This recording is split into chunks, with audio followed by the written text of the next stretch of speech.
ಮಹಾಭಾರತ 2024 ವಿಶೇಷ ಕಾರ್ಯಕ್ರಮಕ್ಕೆ ಸ್ವಾಗತ. ನಾನು ಅಜಿತ್ ಹನುಮಕ್ಕನವ್.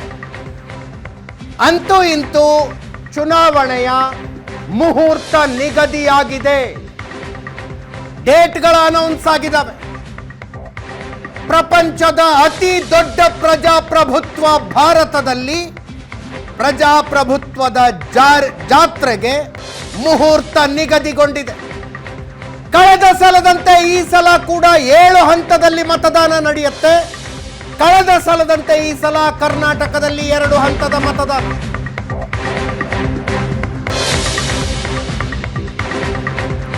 ಅಂತಿಮವಾಗಿ ರಿಸಲ್ಟ್ ಜೂನ್ 4ನೇ ತಾರೀಕು.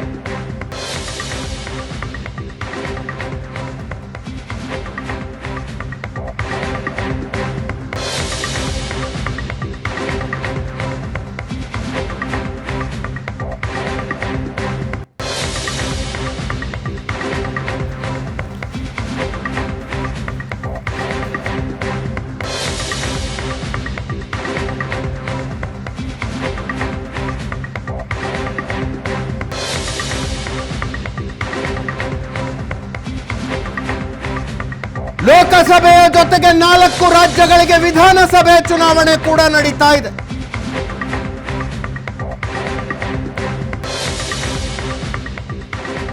ಲೋಕಸಭೆಯ 543 ಕ್ಷೇತ್ರಗಳಿಗೆ 7 ಹಂತದಲ್ಲಿ ಮತದಾನ. ಇದರ ಜೊತೆಗೆ 4 ರಾಜ್ಯಗಳಿಗೂ ವಿಧಾನಸಭಾ ಚುನಾವಣೆ. ಕರ್ನಾಟಕದಲ್ಲಿ 2 ಹಂತಗಳಲ್ಲಿ ಮತದಾನ. ದಕ್ಷಿಣದ 14 ಕ್ಷೇತ್ರಗಳಿಗೆ ಏಪ್ರಿಲ್ 26ಕ್ಕೆ ಮತದಾನ. ಉತ್ತರದ 14 ಲೋಕಸಭಾ ಕ್ಷೇತ್ರಗಳಿಗೆ ಮೇ 7ನೇ ತಾರೀಕು ಮತದಾನ.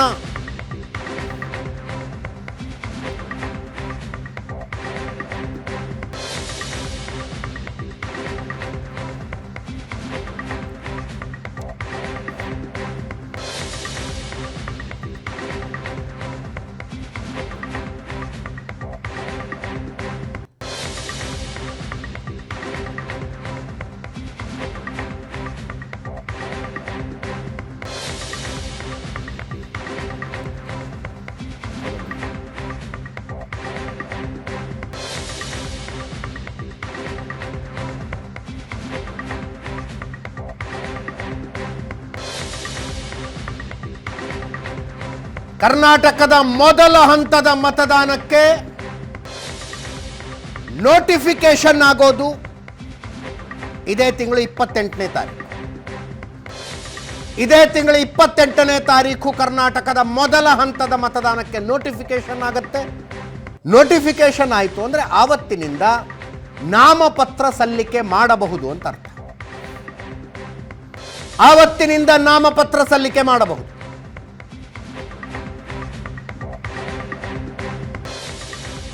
ಮೊದಲನೆಯ ಹಂತ ನಾಮಪತ್ರ ಸಲ್ಲಿಸುವುದಕ್ಕೆ ಕೊನೆಯ ದಿನ ಏಪ್ರಿಲ್ 4ನೇ ತಾರೀಕು. ಏಪ್ರಿಲ್ 5ನೇ ತಾರೀಕು ನಾಮಪತ್ರಗಳ ಪರಿಶೀಲನೆ ನಡೆಯುತ್ತೆ. ನಾಮಪತ್ರ ವಾಪಸ್ ಪಡೆಯುವುದಕ್ಕೆ ಕೊನೆಯ ದಿನ ಏಪ್ರಿಲ್ 8. ಏಪ್ರಿಲ್ 19ನೇ ತಾರೀಕು ಕರ್ನಾಟಕದ 14 ಲೋಕಸಭಾ ಕ್ಷೇತ್ರಗಳಿಗೆ ಮತದಾನ. 14 ಲೋಕಸಭಾ ಕ್ಷೇತ್ರಗಳು ದಕ್ಷಿಣ ಕರ್ನಾಟಕದ ಕ್ಷೇತ್ರಗಳು ಯಾವ್ಯಾವುದು ಅಂತ ವಿವರಗಳನ್ನು ಹೇಳಿದೆ. ಚಿತ್ರದುರ್ಗ, ಉಡುಪಿ ಚಿಕ್ಕಮಗಳೂರು, ದಕ್ಷಿಣ ಕನ್ನಡ, ಹಾಸನ, ತುಮಕೂರು, ಚಿಕ್ಕಬಳ್ಳಾಪುರ, ಕೋಲಾರ, ಮಂಡ್ಯ, ಮೈಸೂರು, ಚಾಮರಾಜನಗರ, ಬೆಂಗಳೂರು ಉತ್ತರ, ಬೆಂಗಳೂರು ದಕ್ಷಿಣ, ಬೆಂಗಳೂರು ಗ್ರಾಮಾಂತರ ಮತ್ತು ಬೆಂಗಳೂರು ಸೆಂಟ್ರಲ್. ಇಷ್ಟು ಕ್ಷೇತ್ರಗಳಿಗೆ ಮೊದಲ ಹಂತದಲ್ಲಿ ಮತದಾನ ಏಪ್ರಿಲ್ 26ನೇ ತಾರೀಕು.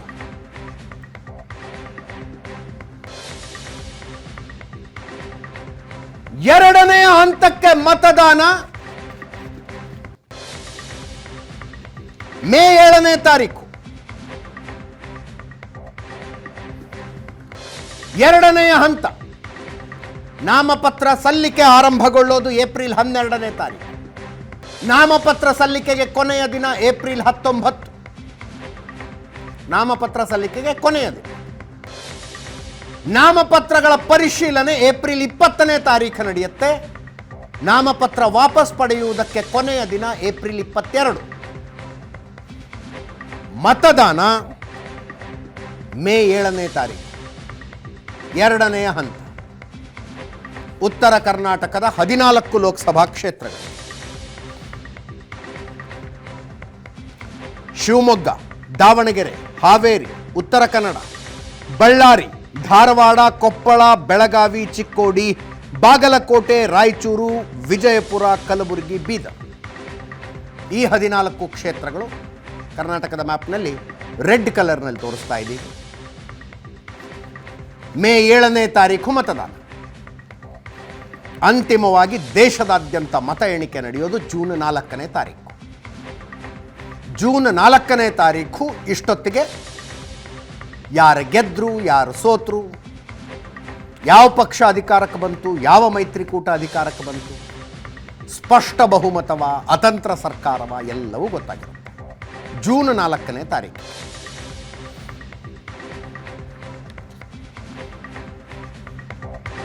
ಇವತ್ತಿನ ಮಹಾಭಾರತ 2024ರಲ್ಲಿ ಕರ್ನಾಟಕದ 28 ಲೋಕಸಭಾ ಕ್ಷೇತ್ರಗಳ ವಿಶ್ಲೇಷಣೆ ನಡೆಯಲಿದೆ. ಹೇಗಿದೆ 28 ಲೋಕಸಭಾ ಕ್ಷೇತ್ರದಲ್ಲಿ ಎಲೆಕ್ಷನ್ ಕಾವು?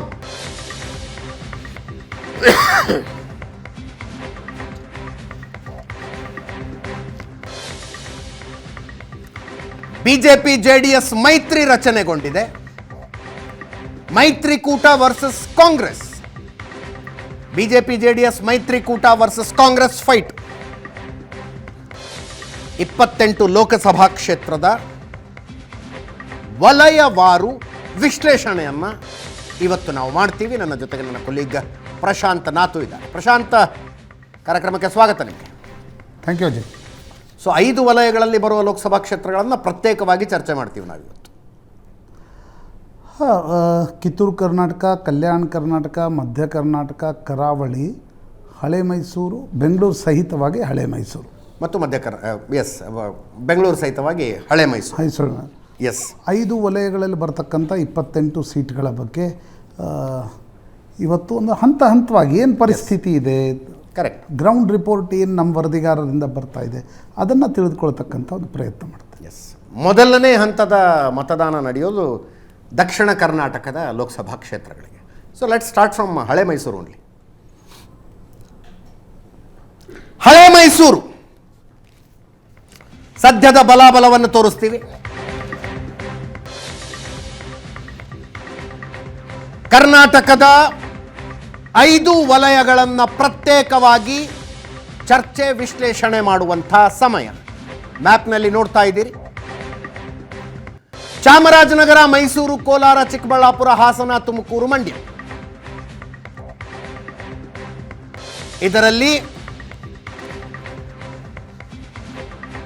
ಚಾಮರಾಜನಗರ, ಮೈಸೂರು, ಕೋಲಾರ, ಚಿಕ್ಕಬಳ್ಳಾಪುರ, ಹಾಸನ, ತುಮಕೂರು ಮತ್ತು ಮಂಡ್ಯ, ಜೊತೆಗೆ ಬೆಂಗಳೂರು ಗ್ರಾಮಾಂತರ, ಬೆಂಗಳೂರು ದಕ್ಷಿಣ, ಬೆಂಗಳೂರು ಉತ್ತರ ಮತ್ತು ಬೆಂಗಳೂರು ಕೇಂದ್ರ. ಬೆಂಗಳೂರನ್ನು ಪ್ರತ್ಯೇಕವಾಗಿ ಚರ್ಚೆ ಮಾಡೋಣ. ಇದು ಹಳೆ ಮೈಸೂರು ಭಾಗ. ಮ್ಯಾಪ್ನಲ್ಲಿ ಕ್ಷೇತ್ರಗಳನ್ನು ನೋಡ್ತಾ ಇದ್ದೀವಿ. ಒಂದು ಸಲ 2019ರ ರಿಸಲ್ಟ್ ಅನ್ನು ವಿಶ್ಲೇಷಣೆ ಮಾಡಿ. 2019ರಲ್ಲಿ ಬಿಜೆಪಿ ಇಲ್ಲಿ 5 ಕ್ಷೇತ್ರಗಳನ್ನು ಗೆದ್ದುಕೊಂಡಿತು.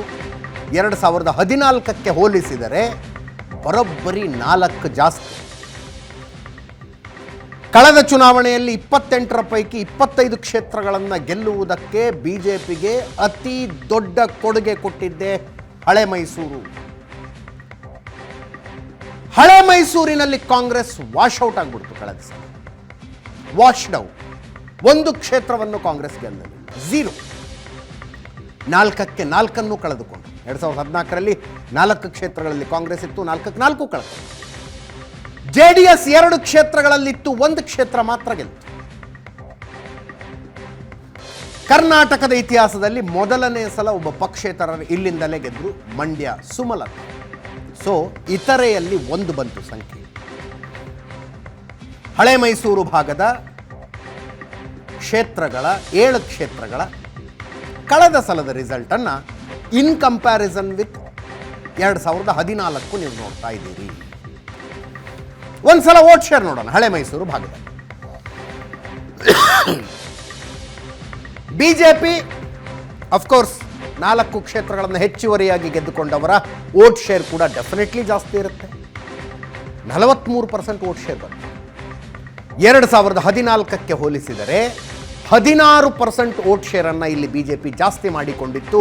2019ರಲ್ಲಿ 16%. ಕಾಂಗ್ರೆಸ್ ಮತ್ತು JDSನಿಂದ 100ಕ್ಕೆ 16 ಮತಗಳನ್ನು ಬಿಜೆಪಿಯವರು ಹೆಚ್ಚುವರಿಯಾಗಿ ತಗೊಂಡ್ರಿ. ಸ್ಟ್ರೇಟ್ ಅವೇ ಅದರ ಲಾಸ್ ಆಗಿದ್ದು ಕಾಂಗ್ರೆಸ್ಸಿನ 16% ವೋಟ್ ಶೇರ್ ಕಡಿಮೆ ಆಯಿತು. 2014ರಲ್ಲಿ ಈ ಭಾಗದಲ್ಲಿ 40% ವೋಟ್ ಶೇರ್ ತಗೊಂಡಿದ್ದ ಕಾಂಗ್ರೆಸ್ ನೇರವಾಗಿ 24%ಗೆ ಇಳೀತು. -16. 7% ವೋಟ್ ಶೇರನ್ನು JDS ಕೂಡ ಕಳ್ಕೊಂತು. JDS 27% ವೋಟ್ ಶೇರ್ ಇತ್ತಿಲ್ಲಿ 20%ಗೆ ಬಂತು. ಇತರೆ 11%. ಮುಂಚೆ ಬರೀ 4% ತಗೋತಾ ಇದ್ರು ಪಕ್ಷೇತರರಾಗಿ ನಿಂತವರು, ಅವರು ಇವರು ಎಲ್ಲ ಸೇರಿ ಹಳೆ ಮೈಸೂರು ಭಾಗದಲ್ಲಿ 100ಕ್ಕೆ 4 ವೋಟ್ ತಗೊಳ್ತಾ ಇದ್ರು. 2019ರಲ್ಲಿ 100ಕ್ಕೆ 11 ವೋಟ್ ತಗೊಂಡ್ರು. ಕಾರಣ ಮಂಡ್ಯದಲ್ಲಿ ಅತಿ ಹೆಚ್ಚು, ಮಂಡ್ಯದಲ್ಲಿ 1.25 ಲಕ್ಷ ಮತಗಳ ಅಂತರದಿಂದ ಸುಮಲತಾ ಅವರ ಗೆಲುವಿನಿಂದಾಗಿ ಈ ಸಂಖ್ಯೆ 11%ಗೆ ಹೋಯಿತು. +7% ಆಯಿತು.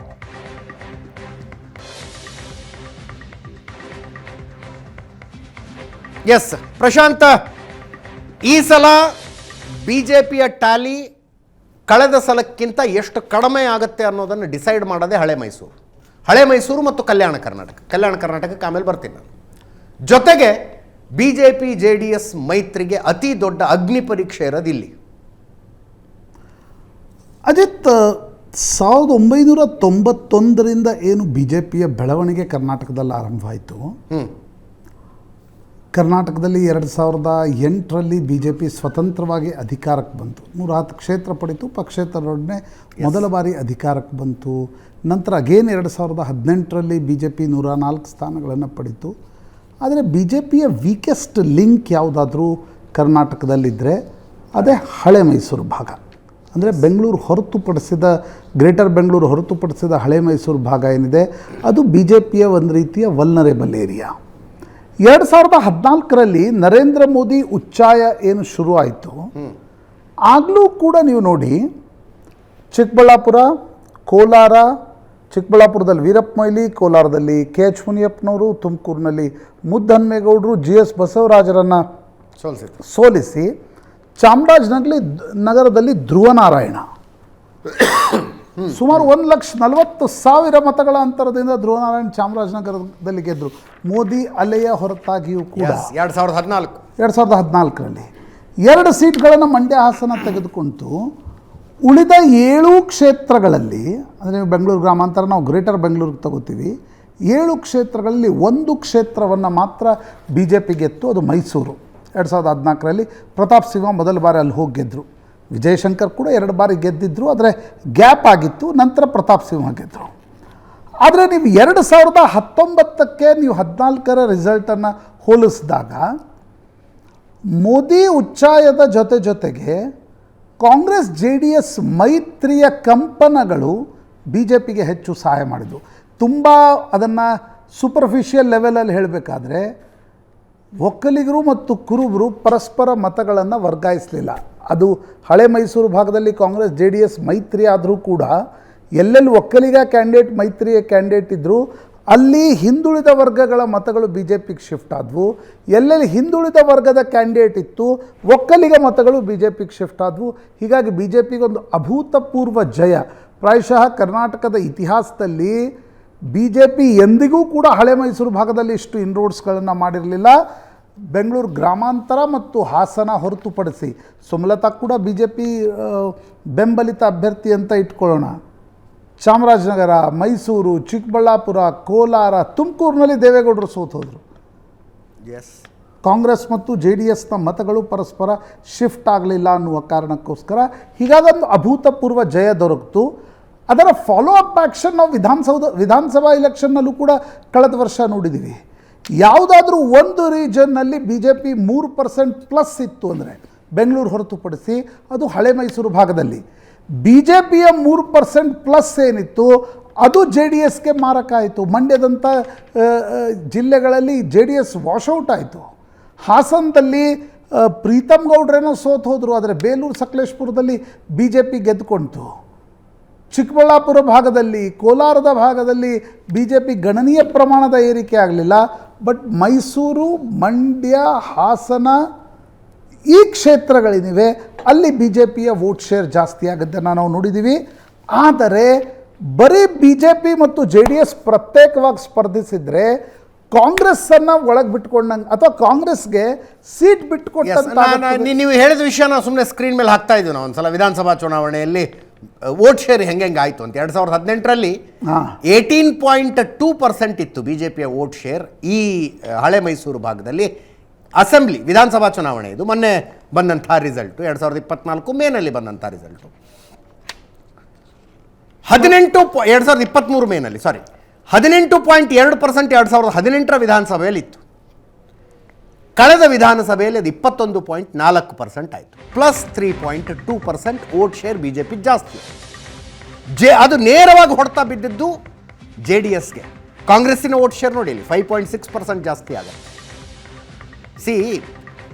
2018ರ ವಿಧಾನಸಭಾ ಚುನಾವಣೆಯಲ್ಲಿ ಬಿ ಜೆ ಪಿ 36.3% ವೋಟ್ ತಗೊಂಡಿತ್ತು ಆಲ್ ಓವರ್ ಕರ್ನಾಟಕದಾದ್ಯಂತ 36.3%. 2023ರಲ್ಲಿ 36% ಆಯಿತು. ಬರೀ 0.3% ವೋಟ್ ಶೇರ್ ಕಳ್ಕೊಂಡಿದ್ದೀವಿ, ಬರೀ 0.3% ವೋಟ್ ಶೇರ್ ಕಳ್ಕೊಂಡಿದ್ದೀವಿ ಅಂತಾರೆ ಬಿ ಜೆ ಪಿ. 66 ಸ್ಥಾನಕ್ಕೆ ಬಂದರು.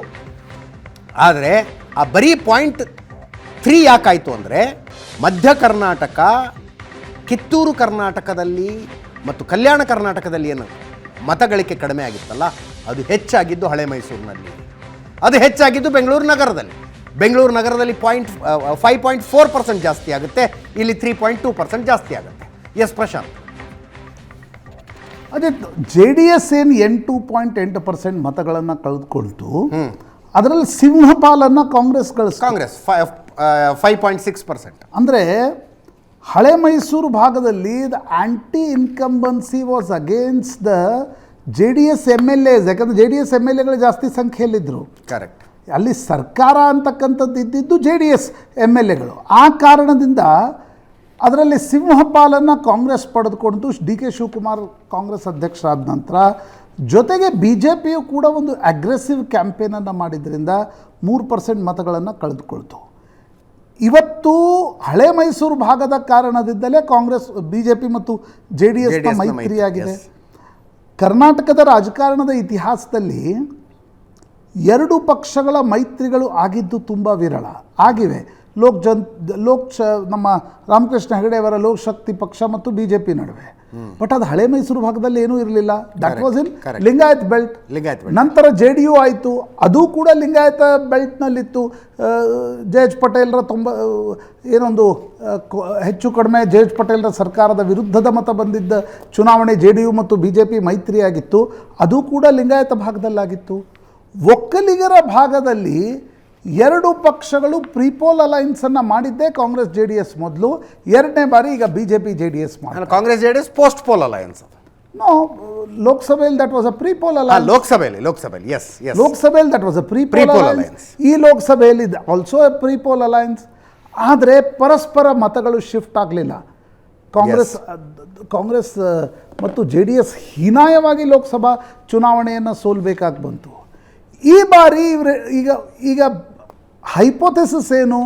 ಬಿ ಜೆ ಪಿ ಮತ್ತು ಜೆ ಡಿ ಎಸ್ನ ಮೈತ್ರಿ ಜನತಾದಳದ ಕಾಲದಿಂದಲೂ ಒಕ್ಕಲಿಗರು ಲಿಂಗಾಯತರು ಒಟ್ಟಿಗಿದ್ದವರು. ಅಂದರೆ ಈಗ ರಾಮಕೃಷ್ಣ ಹೆಗಡೆ, ದೇವೇಗೌಡರು ಪರಸ್ಪರ ಜಗಳ ಆಡಿಕೊಂಡಿರಬಹುದು, ಆದರೆ ಜನತಾದಳದಲ್ಲಿ ಬಹುತೇಕ ಒಕ್ಕಲಿಗ ಲಿಂಗಾಯತರ ಒಂದು ಸಖ್ಯದ ಕಾರಣದಿಂದ ಜನತಾದಳಕ್ಕೆ ಒಂದು ಮೆಜಾರಿಟಿ ಬರ್ತಾ ಇತ್ತು. ಅದರ ಒಂದು ಧ್ರುವ ಬಿ ಜೆ ಪಿ ಹಿಡ್ಕೊಂಡಿದೆ, ಒಂದು ಧ್ರುವ ಜೆ ಡಿ ಎಸ್ ಹಿಡ್ಕೊಂಡಿದೆ. ಒಕ್ಕಲಿಗರ ಧ್ರುವವನ್ನು ಜೆ ಡಿ ಎಸ್ ಹಿಡ್ಕೊಂಡಿದೆ, ಹಿಂದುತ್ವ ಮತ್ತು ಲಿಂಗಾಯತರ ಧ್ರುವವನ್ನು ಬಿ ಜೆ ಪಿ ಹಿಡಿದುಕೊಂಡಿದೆ.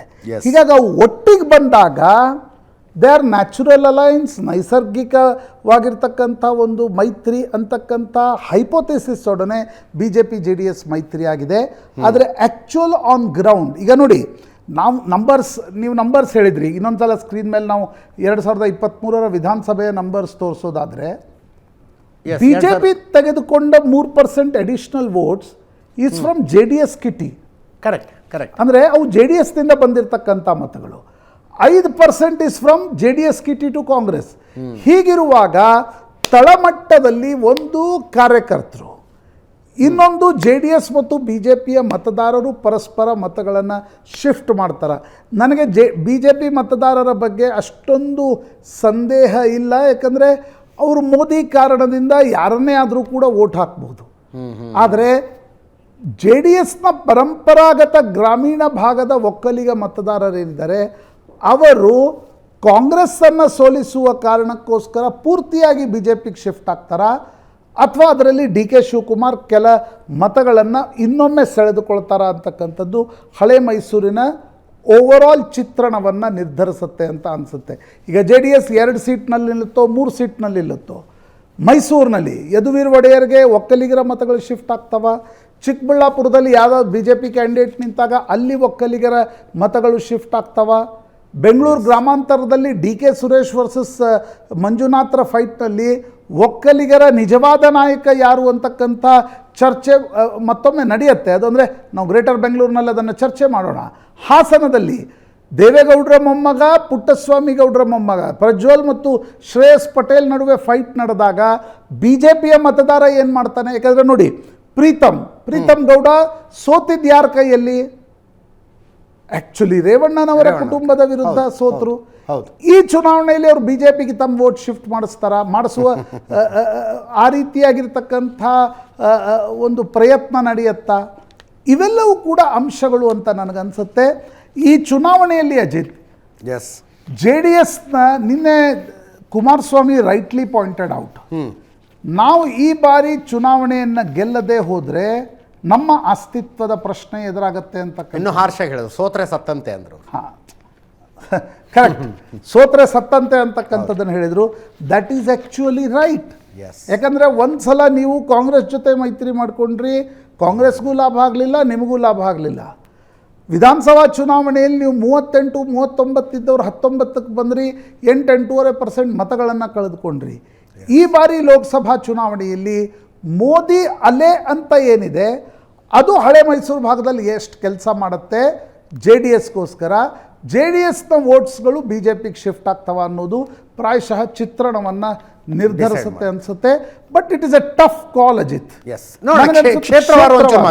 ಕ್ಷೇತ್ರವಾರ ಸ್ವಲ್ಪ ಮಾತಾಡೋಣ, ಒಂದು ಸಣ್ಣ ಬ್ರೇಕ್ ಮುಗಿಸ್ಕೊಂಡು ವಾಪಸ್.